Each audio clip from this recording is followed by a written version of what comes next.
Dr. Daniel Vance was a smart man. Too smart for his own good, maybe. 40 years old, a lecturer in fluid dynamics with a mind made of shapes and numbers. No one knows why, but one day, on a whim, he crunched the numbers on the apocalypse and came to a troubling conclusion. He didn't share exactly what it was he'd deduced, but given that he immediately quit his job and liquidated his many assets, it's fair to say it wasn't positive. Swept up in the wake of this tremendous upheaval was his wife, a 24-year-old PhD student who had grown infatuated with Daniel some time before. She loved the strange bear of a man who could just as easily build a log cabin as he could explain the idiosyncrasies of an asteroid's orbit. Speaking to Daniel always left you with the profound impression he was right, so when he told her what he wanted to do, she agreed. 15 years and 5 children later, the Vances were living in the distant woods just beyond my hometown. They were enigmatic, richer than the Pope, and extremely serious about their prepper lifestyle. But they were also funny, easygoing, and incredibly compelling to speak to. Larger-than-life survivalists who swept into town with bizarre requests that thrilled the local businesses. Vast quantities of cement, iron, lead, and steel were all shipped through the remote mountains so that the Vances could build their shelter. The advanced methods they used to keep it secret were legendary. Daniel had once spent 6 months earning the license necessary to drive HGVs up to his compound so that no one else would lay eyes on it. And on one occasion, when a company had refused his request for GPS tracker-free vehicles, he bought them out wholesale, so they had no choice. So when they stopped appearing in town during the pandemic, when requests for food and goods stopped, and all contact was dropped, most attributed it to the lockdown. They had a bunker and had spent their entire lives training to be self-sufficient in the face of civilization's collapse. Even Alexander, the youngest, at just 3, was already collecting firewood as a chore and learning about local plants and which ones were edible. Most of us just assumed that if anyone could ride out COVID without breaking a sweat, it would be the Vances. The reality turned out to be something else. When the worst came to light, we discovered that Daniel had used the pandemic as an excuse for a dry run. The family intended to spend 6 months in lockdown and essentially beta test their fallout bunker. 3 months in, and the sheriff received a distress call on the radio. Coordinates were provided by the hushed voice of a sobbing child that most assume was Alexander, even though that's never been proven. The police arrived and found the bunker still sealed. It took hours for emergency responders to cut into the door, all while efforts were made to contact the family within, but to no avail. Once inside, police were left dumbfounded. There was no one to be rescued. No bodies, and no survivors. There was evidence that the door's locking mechanism had failed and trapped the Vances inside with no way out. But if so, where had they gone? Beds and cots lay everywhere, with moldering yellow sheets, buckets close to hand with stains all around them. Some doors were barred, others smashed to pieces. There was even evidence of makeshift quarantines, and in places, what looked like violence. The police, usually a fantastic source of gossip, were not forthcoming until the town demanded answers, and the sheriff was forced to offer only the barest of outlines. An outbreak of a waterborne illness had struck the Vances down not long after they were locked inside and unable to seek help. Rumors of a contagion were overstated, fueled by the unrelated rise of COVID. Whatever contaminant had killed the Vances, it was non-organic in nature. No need to panic. The Vances' loved ones have been notified. The bunker is gonna be demolished. We can put all this terrible tragedy behind us. Of course, we still had questions. 1,000 of them. Why hadn't the family called for help? They had radios, computers, smartphones too. They were survivalists, not Amish. And where were they? What had happened to their bodies? Why hadn't they simply left? We shouted these and more at the town meeting, but the police simply refused to comment. For most of us, the excitement lasted another week or two until we realized we weren't getting any answers anytime soon. Besides, the pandemic was in full swing, and most of us had other things to worry about. The tragic story eventually faded out until it was just one of those awful things in the town's history that we didn't talk about. I was as guilty as anyone else of just forgetting about it. I certainly never expected to find the bunker out there in the woods, faded police tape still on the open door that hung wide open with scorch marks around the lock. It stood out in the woods like someone had cut a hole right in the fabric of reality. The darkness so deep and black, it almost ached to look at it. The sight of it made my heart drop to my stomach. It radiated pain, if that makes any sense. I think some part of my lizard brain picked out details that wouldn't become apparent to me until I got closer. Like the bloody finger streaks that stained the handle from where someone had scrabbled furiously at the lock without success. And the tiny viewing window that had been smashed with a hammer that still lay nearby. I needed only to glimpse it to imagine the family taking turns to stand there and scream into the woods, desperate for rescue. Under any other circumstances, I would have run. But I'd gone there looking for my dog, and the light revealed a few wet paw prints making their way down the dusty concrete tunnel. Half Bernese and half collie, Ripley is the sort of dog who trembles in my arms when a storm buffets the windows and needs his paws held when we brush him. I love him. I do not have much of a family, or a wife, or even many friends. But I have Ripley, and I could no more have turned around and gone home to an empty apartment where I would have to sob my grief away than I could flap my arms and fly. He was my dog. I'd raised him since he was a puppy, and I wasn't going to leave him out there in those woods. I went in after him. I didn't know what to expect, but I knew it wouldn't be good. Whatever the police had found, they'd not only kept most of the morbid details to themselves, they'd also lied. The bunker was not demolished, or even sealed off, in fact. Looking at the occasional blue latex glove tossed aside, and the 1 or 2 broken police-issue flashlights, it seemed like the last people inside had been in a hurry to get out. Given this was where 7 people had presumably died, I assumed it was someone's job to clean it all up. But the corridor looked largely untouched. Just a few meters in, and manic writing started to cover the walls.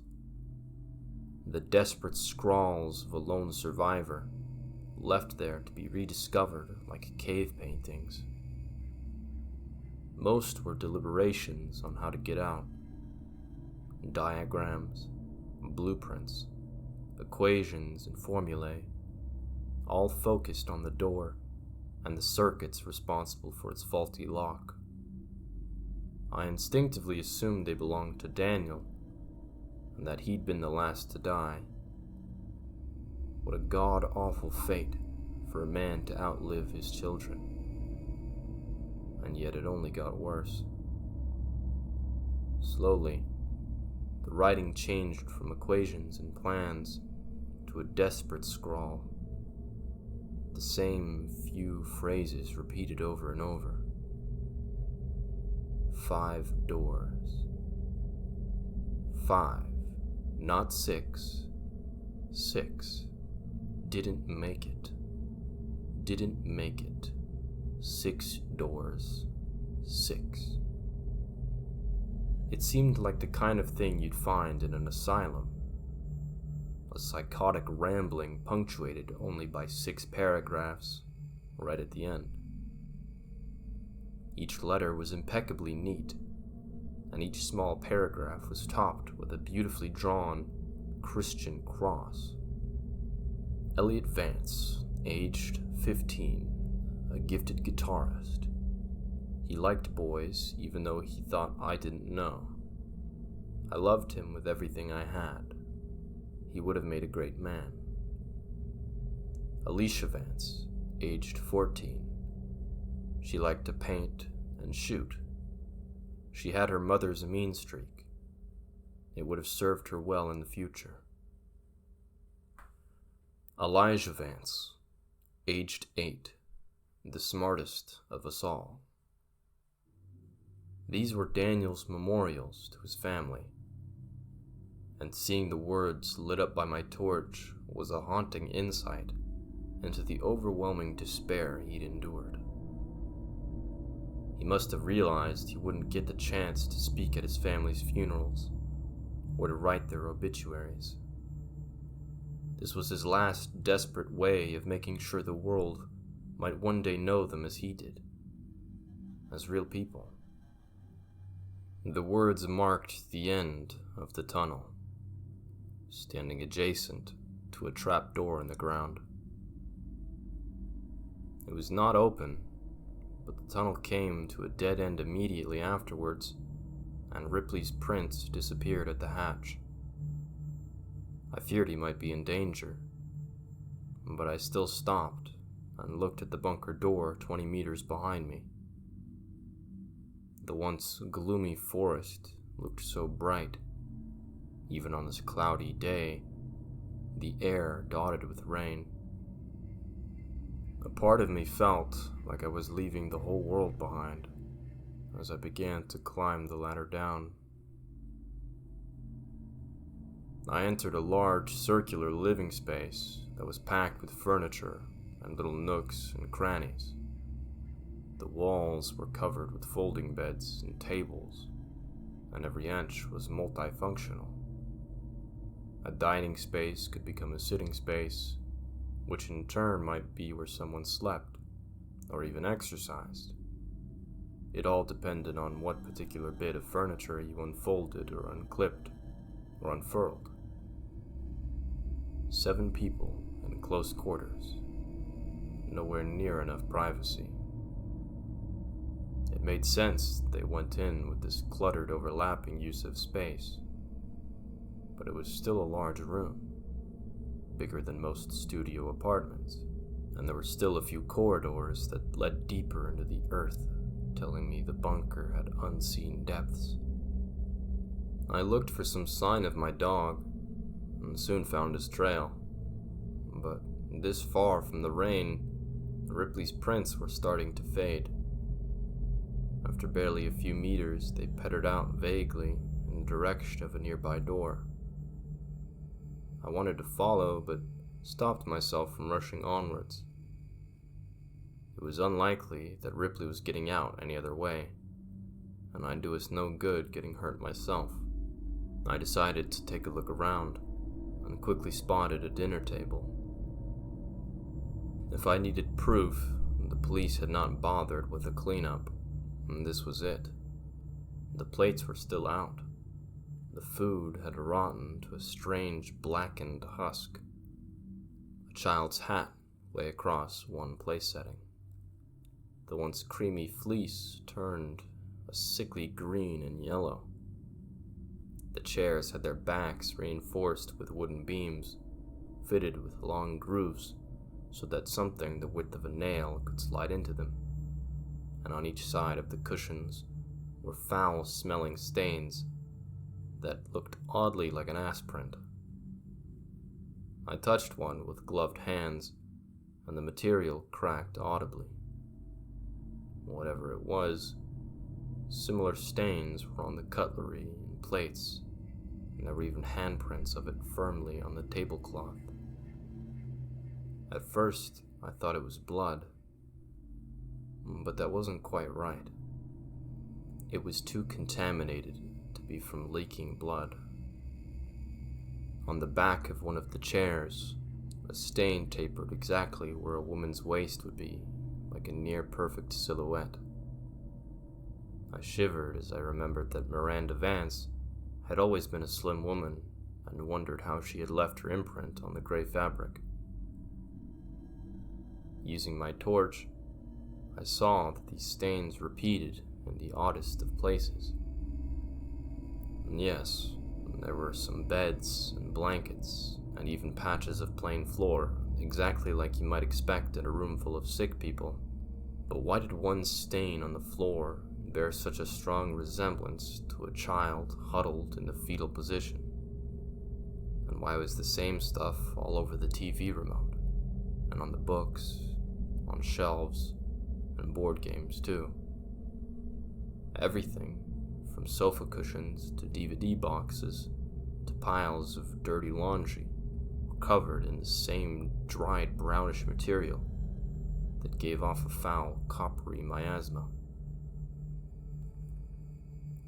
I found the jigsaw particularly baffling.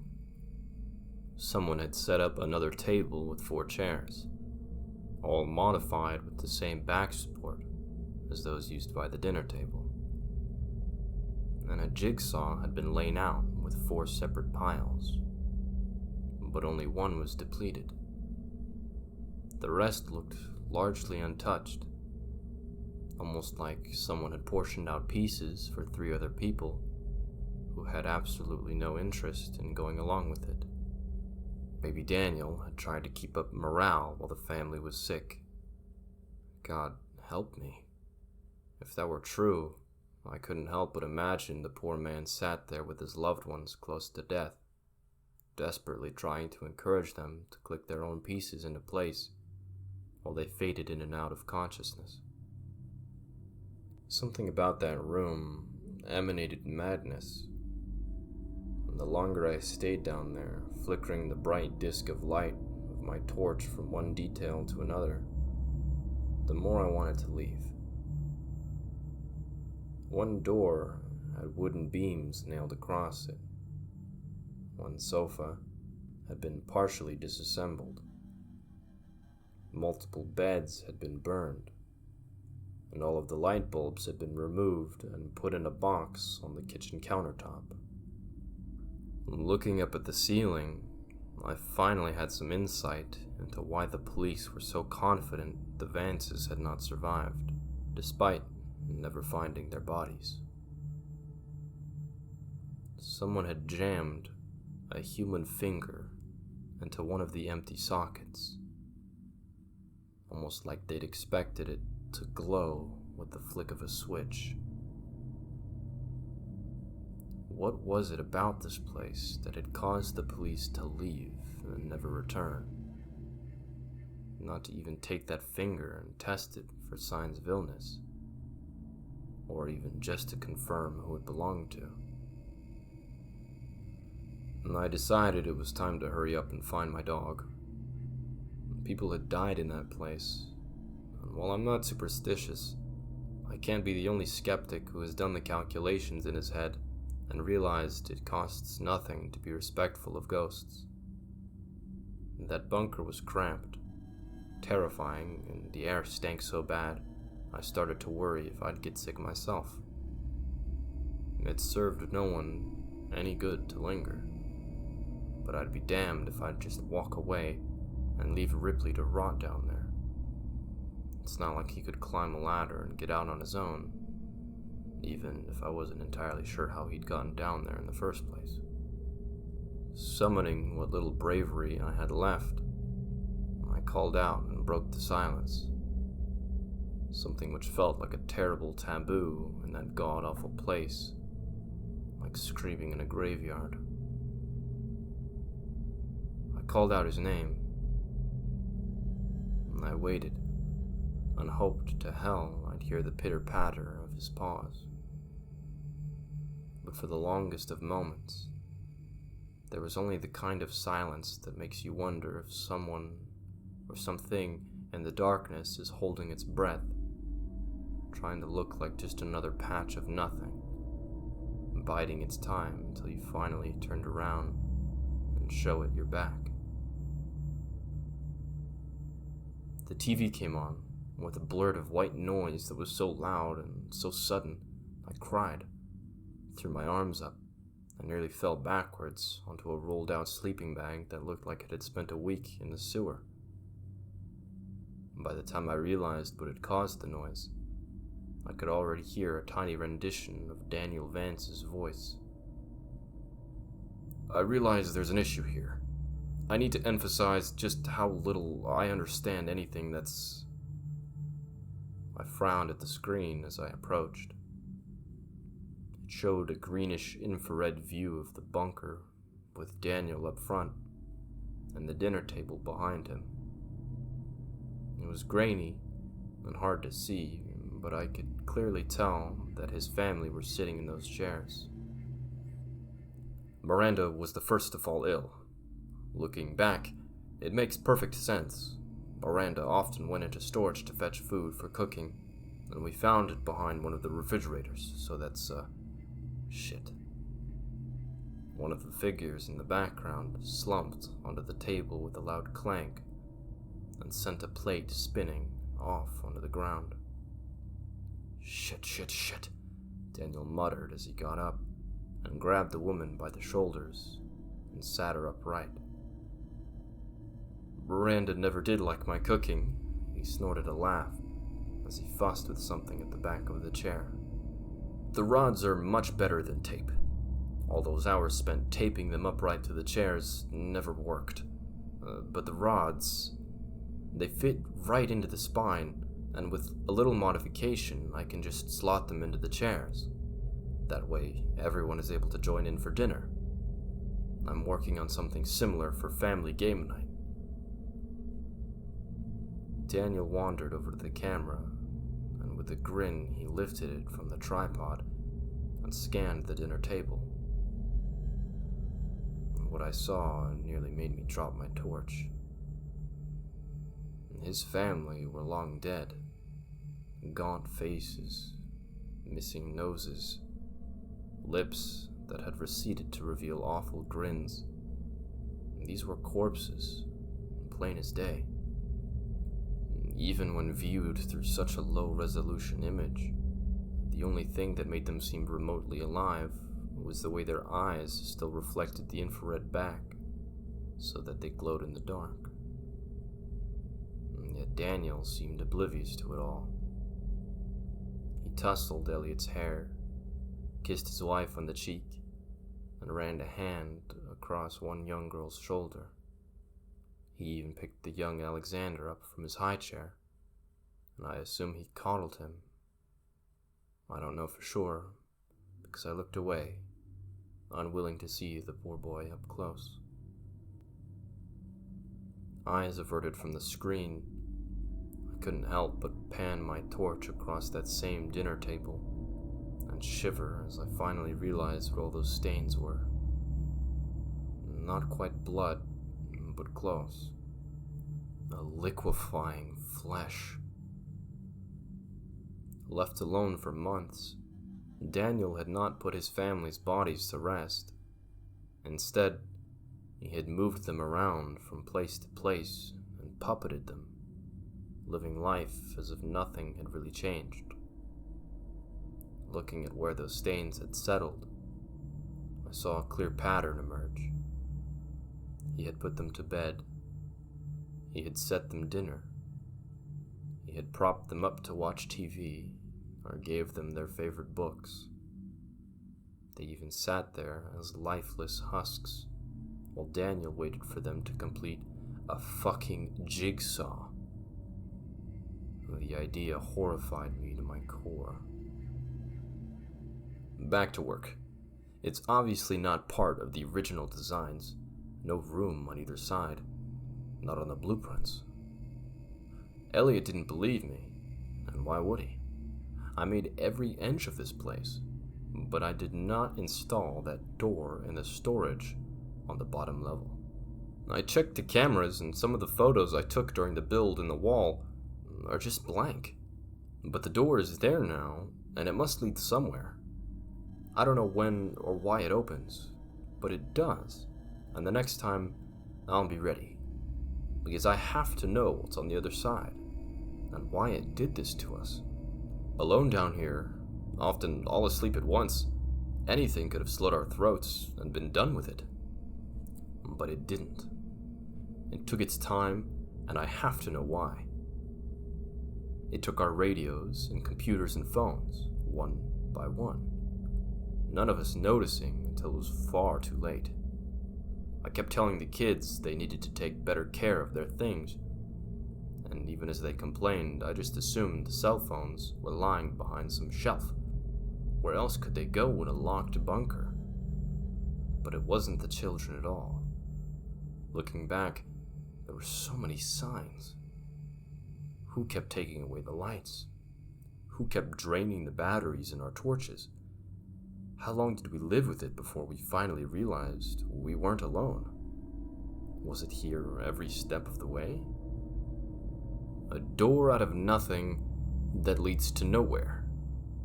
At least most of the time. Because I know for a fact it does not always open onto a blank wall. There's something behind it.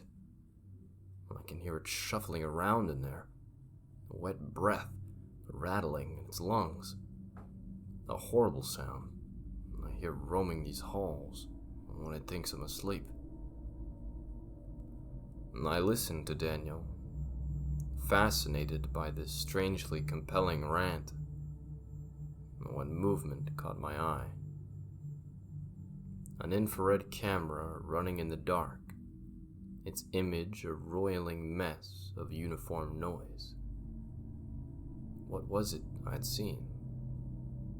I paused the tape and rewound.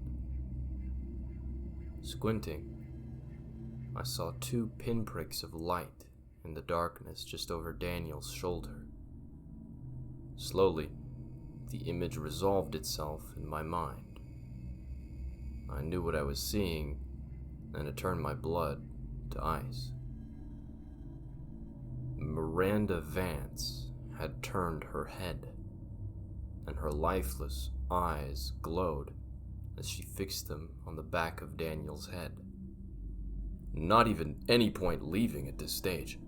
I'm no doctor, but that door is giving off enough radiation to kill a family of 7. If none of us had touched it, being in the same room is risky, but not lethal. But given how sick we've become, it's pretty obvious our curiosity got the better of us. One by one. We all got too close. Or maybe not. Maybe that thing on the other side came through and did all of this. Wait, what was that? Daniel turned, and the camera stopped recording. And the image it froze on was of a lone man, bright as a star in the camera's lens, facing off against an unknowable darkness, broken only by 6 pairs of white and glowing eyes. I became painfully aware of my position relative to the table, and I had a painful premonition that if I turned, those chairs would not be empty, and I would see the Vances, all of them, and Daniel as well, waiting for me. Heads turned, bodies left to rot for years in the dark. Behind me, something shifted. It breathed. Loud, quick, and I knew what it was. I knew. It came to me so fast that when I felt something hot and wet touched my hand, I screamed, only for the presence to suddenly recoil. But then, without hesitation, it leapt at me and bore me to the ground. I wept as Ripley licked my face. He was shivering, and worst of all, silent, which was not normal. He was not a quiet dog, not when greeting me, and not when excited like he was now. But whatever he'd seen down here, he clung to me and dug his paws into my shoulders like he wanted to be cradled over the shoulder, something he's been too big to do for years. "Oh, you fucking idiot," I cooed in a soft whisper, and even in the dark I could feel his tail wagging. Joking aside, I felt nothing but relief at finding him. "Alright, let's get the hell out of here." I picked him up, straining a little under the weight, but refusing to give in to tired muscles, and made for the ladder. It wasn't easy, climbing the 3 or 4 rungs to the hatch, but I managed it, and gave the hatch a shove. First one hand, then 2, again and again, with everything I had. But still, that hatch refused to budge. "Shit!" I cried while pounding at it with my fists, but all I achieved was a sore wrist. The hatch had jammed when, somehow, the handle had been snapped clean off. Now I'd need a pair of pliers or something to cut through the metal bar locking it shut. My fingers couldn't move it, nor could I brute force the hatch open. The metal bar was an inch thick, and at the very least, I'd need some tools to get at it from this side. At least it's fixable, I thought, as I climbed back down and caught my breath. On one wall, I noticed a simple diagram of the bunker made in chalk. It had 3 floors. The bottom was storage. Daniel had mentioned that before, and I noticed that he'd drawn through it with a large red X. And the top floor was labeled quarters, where I stood now. But in the middle floor was labeled workshops, and it was there I realized that I'd find what I needed. There was one door that opened onto a concrete stairwell, and standing at the top, I shone my light down the spiraling guardrails, unsure of what it was I hoped to see. There were only harsh shadows and the sense of something foul rising up in the air. A smell that tickled my throat and burned a little in my lungs. Had the police even gone down this far? Had they seen what I'd seen on that TV and just left? Somehow I thought it was unlikely that it had been enough to send the entire sheriff's department running. So was it something else that had done it? Something that had been enough to terrify dozens of armed men? Something that was almost definitely down there? The door. I went down quietly. At first, I considered leaving Ripley behind, but after losing him the first time, I decided I'd rather risk it just to know that he was right next to me. Besides, he was being quieter than I was, and I didn't feel much like going down those stairs on my own. He accompanied me with only the quiet click-clack of his paws on concrete. A sound I found deeply comforting, as I barely managed to keep my torch from shaking in my hand and my breathing steady. Down one floor, and I found the workshop exactly as you might expect. A large space filled with generators and fuel and water tanks and boilers and heaters and pretty much anything and everything that you'd need to survive, but which you couldn't put outside due to fallout. Wires, pipes, and tubes ran from one end of the room to the other. And even years later, most of the machinery still hummed in the pitch-black emptiness, an idea I found deeply unsettling. Taking one look at that strange tangle of harsh shapes and industrial figures looming out of the walls and floor, I shivered and looked around, quickly finding a small area Daniel had cordoned off for his own use. About a fifth of the total floor space, there was a large workbench and some seriously high-end machining equipment, all very well used. Lathes, buzzsaws, drills, belt sanders, welding torches, everything a man needed to do it himself. And Daniel had been busy. I'm not sure exactly what it was he'd been working on, but there was an arm on the bench. It sat atop a pile of papers that had slowly turned brown over the years until the whole thing looked like it had been soaked in tobacco spit. On the whiteboard was a faded but still visible diagram of what looked to me like a ball and socket joint. I thought of the tape, Daniel's little mechanism to keep his family upright, and then looked at the arm and suppressed a momentary gag reflex. I don't know if Dan had been working on posable limbs, or just a way of putting the decomposing remains back together after they'd started falling apart, but the size of the arm suggested a pre-teen child, and he'd left out on the surface like it was a disassembled clock. It was also missing a finger. Just how fucking crazy was he? I wondered as I pinched my nose with one hand and began overturning boxes looking for a hefty pair of pliers, or maybe a hacksaw.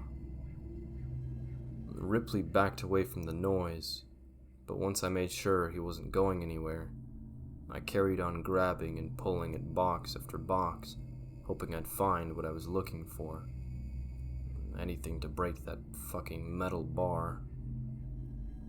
In the end, I managed to get a pair of bolt cutters, a crowbar, and a heavy-duty pair of pliers. One went in my pocket, one went down the back of my jeans, and the other was clutched in my fist, too large to be tucked away in my clothes. The bolt cutters felt hefty in my hand, which was a bit of comfort, but that feeling didn't last long. Something moved in the darkness. Out there in the twisted jungle of shadows cast by all those pipes and wires that ran from one machine to the next, a figure moved. Thin, but unmistakably human in its outline.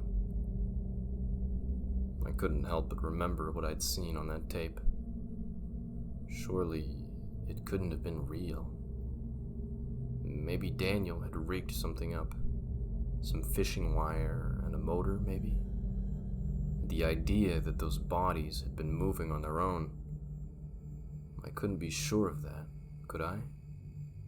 It was a frightening idea, one my mind had latched onto out of sheer panic, that was all. And then I saw them. A pair of white pinpricks reflecting back at me from the depths of that cluttered room. Ripley, already behind me, head nuzzled into my leg, pushed even closer against me, and let out a barely audible whine under his breath. The behavior of a dog who was terrified, close to pissing himself with fear. Just a bit of metal, I told myself as the light shook so violently in my hand I struggled to see straight. Just 2 shiny bits of metal. And they blinked and began to come towards me. If I had any doubts left, they were dispersed by the sight of a pale white hand emerging into the light. I ran straight to the stairs and went to climb them, but only 1 or 2 steps in, and I saw something gripping the handrail on the top floor. A moldy clump of flesh, only just recognizable as a fist. The flesh withered until the fingers were basically bone.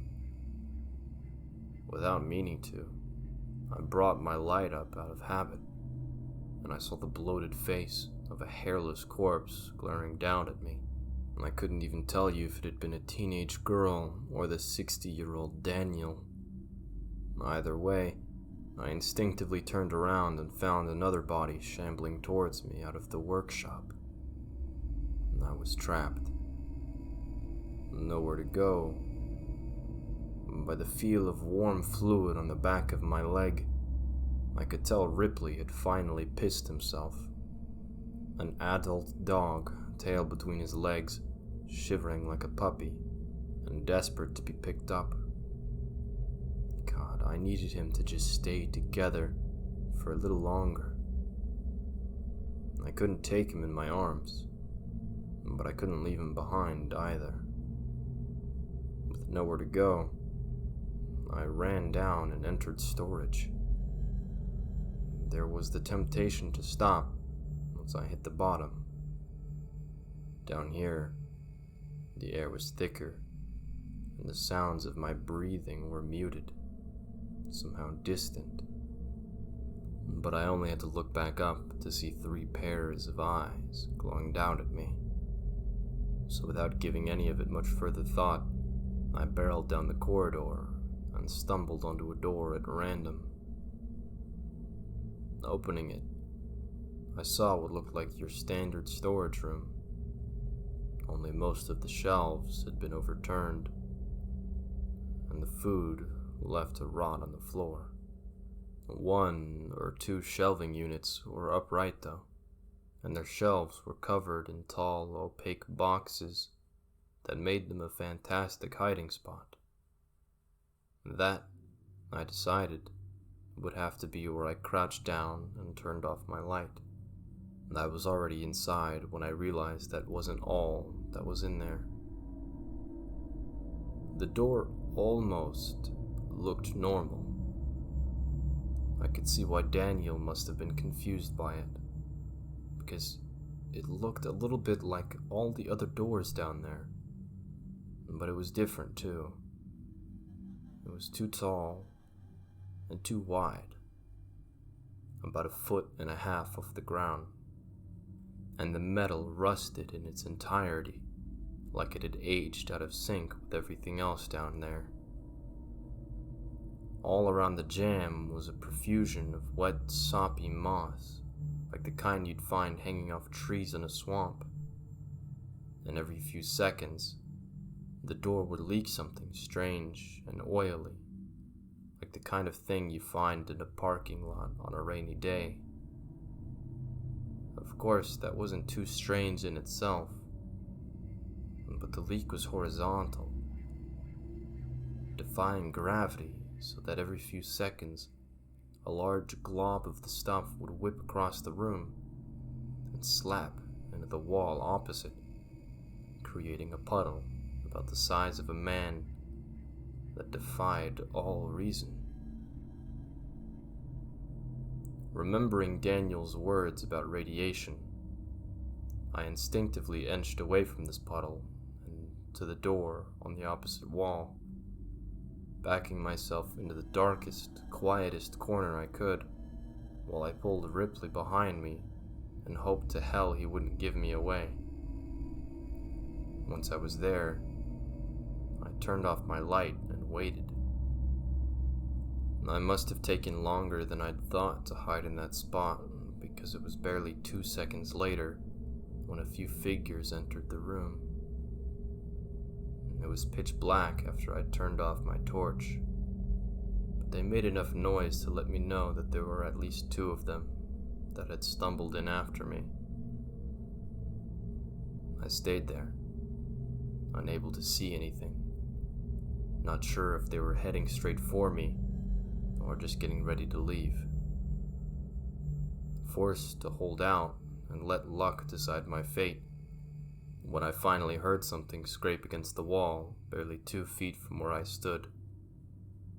I gave up and switched my light on, desperate to know what was coming for me. The sound had been terribly misleading. Daniel Vance was no more than 6 inches from my face. "Get out," he hissed from a toothless and cracked mouth. A living corpse just like the others. Somehow, a flash of intelligence remained in those wide, terrified eyes. And then I heard it. The creaking of a door. And without even thinking, I turned the light and saw it on the wall. I saw it open. And behind the strange steel, there was nothing more than just plain old concrete. Much more, I saw a raging gullet of flesh. A ringed tube of pulsing muscle, lined with teeth the size of hands. A spiraling descent into madness. Hot air washed into the room, buffeting me and the rotting corpses, all of us paralyzed by what we were seeing. Even if, for most of the figures beside Daniel and myself, they didn't have eyes to see with. "What the fuck?" I muttered, unable to take my eyes from the flesh tube beyond that doorway. "It's coming," Daniel whispered as he grabbed me with one fist and hurled me out of the room. I hit the floor and skidded along a slick fluid left by Vance's footprints, the smell of which turned my stomach. Perhaps the worst detail was that it was cold. I don't know why. I'd just expected whatever oozed off of them to be feverishly hot. But it wasn't. It soaked my shirt like I'd fallen into a muddy puddle. "It's coming." And this voice wasn't Daniel's. I couldn't say for sure, but it sounded like a child's whisper. One by one, the bodies shuffled over to the open door and knelt before it. And I don't know why, but I got the impression that the others had lost pretty much everything that was left in their minds. But Daniel remained aware. He looked back at me once more and spoke before he pressed his head to the floor in supplication with the others. "The only thing we did wrong was being here for it to torture. It didn't need a reason, just an opportunity. Leave. It won't let us go. It won't even let us die. And if it catches you, it won't let you go either." His forehead kissed the dirt. And something reached through the door and gripped his head in its palm the way you or I might pick up an apple. In full panic, I ran over and grabbed my dog and the bolt cutters, and I ran like my legs were pistons, machines whose signals of exhaustion and fatigue could not slow me down or cause me to fall. I had to move. I had to leave. The hand that grabbed Daniel, the sight of it flushed my mind clean like some kind of enema. It hurt to see the imagery play in my mind, but there was nothing else in my head. Nothing except the sight of fingers with one too many knuckles, and nails as large as a smartphone. I reached the top of the floor and nearly collapsed from breathlessness. but I wouldn't let myself stay down for long. I crawled over to the ladder and climbed up, and immediately went to work trying to cut the metal lock. It was hell with just one hand, the other clinging to the torch that I kept frantically pointing at the door behind me, and it wasn't long before I fumbled one too many times and dropped my only source of light. No, I mewed, but there was no time to look for it. I had to get out, and I had to get out fast. I couldn't see, but I was sure I could hear something climbing up those stairs. Not the steady thump of human feet. No, this was different. There was a rapid pitter-patter of a spider, maybe? Something with hundreds of feet, or hands, or God knows what, skittering along the floor and walls and ceiling, pulling itself along with a body whose mere shape would offend God. Using all of my strength, I leaned hard on the bolt cutters, and at last, the bolt gave. I threw the hatch open and got just enough ambient light to see Ripley hovering at the bottom of the ladder, growling ineffectually at the doorway. I crouched down, scooped him up, and fled up the ladder so quickly that my muscles turned to jelly at the top, and I fell over onto hands and knees. But still, I was out. The long corridor covered in writing was ahead of me, and at the very end, a doorway capped now by the tired blue light of a full moon. Ripley needed no encouragement. He whipped down the corridor with canine speed, and I followed at a broken and stumbling crawl, eventually shouldering past the open door and collapsing onto the forest floor.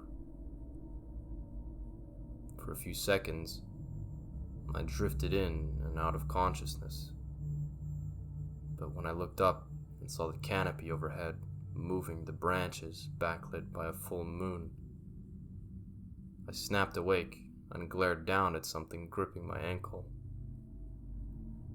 The hand had reached out of the dark and seized me and was slowly dragging me back into the earth below. Whatever it was, most of its body lurked out of sight in the shadows behind the doorway. But the hand that crushed my leg was the size of my torso, with an arm that looked like it belonged to a mole rat. I struck it with my fist. I dug my nails in. I cried and kicked and screamed, but nothing could stop it. From behind the door, something like a face grinned and leered at me with joy. It was taking its time. Sure enough, pulling me in so slowly that it gave my mind all the time in the world to appreciate the nightmare that awaited me.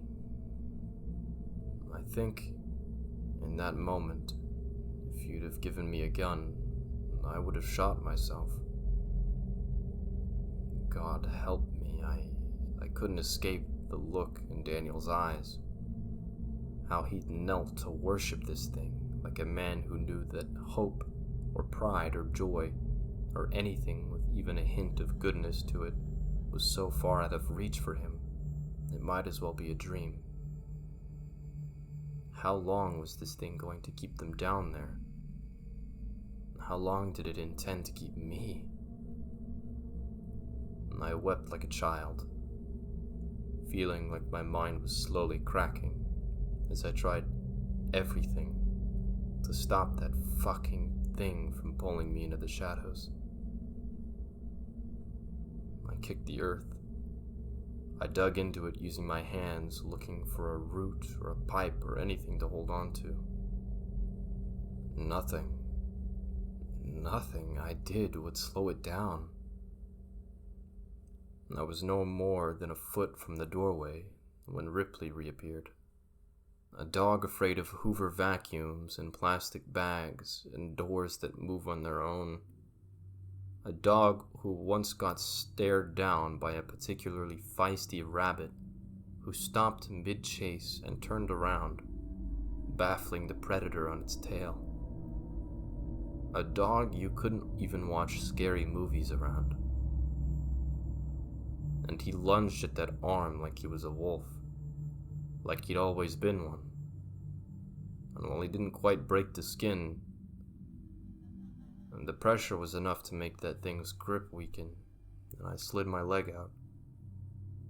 Unable to stand, I knelt and grabbed the dog and pulled as hard as I could, and now that fucking thing bled, at last, as the pressure of the jaws and the sliding teeth ripped into its flesh. Together, at last, Ripley and I were let go and sent rolling backwards, head over heels. I wasted no time waiting or looking or processing. I heaved the dog to my chest and crawled until I passed out, making it maybe half a kilometer away. Only when I could no longer see the door did I let myself fall to the ground face first and give up consciousness. The doctors said I had pneumonia, which I suppose made some kind of sense. I might have even believed them were it not for the sheriff's visit, asking me strange questions of me as I lay in bed about what I may or may not have seen. I dismissed them to the best of my ability, and I wasn't interested in chasing that particular nightmare down, figuring out if it had been real or not, at least not while I lay there, half drowning in my own infection. To be fair, I had at least some sympathy for why the police had done so little to seal the place off. I have, on occasion, thought about going and doing the job myself, but to this day I still have nightmares about being pulled into the dark beyond that door. Not just the bunker door, the one I narrowly avoided at the end, but the one below. What I saw was a kind of madness. I'm sure of it. And I often think of Daniel's words. It didn't need a reason, just an opportunity. Somehow, the Vances were that opportunity. Maybe they built their bunker on a ley line, or a weak spot between dimensions, or the site of a former satanic ritual. I'm not sure it even matters. They went into the dark thinking it'd be a safe place to wait out the world's troubles. But something had been down there waiting for them, waiting for a chance to get at a family of 7 people, to lock them in and deprive them of escape, and slowly take from them everything it could. And I've moved since then. I couldn't help it. It wasn't just the memories, you see. It was the short-wave radio I kept in my basement. Something my father passed on to me when I was just a boy. God, I'd forgotten about it. At least until I woke up one day to the sound of it blaring white noise down in the dark. And buried in this sound was the faint whispering of a man. His voice barely recognizable, but unmistakably his. Let them go. Let them go. Let them go. Let them go. Let them go.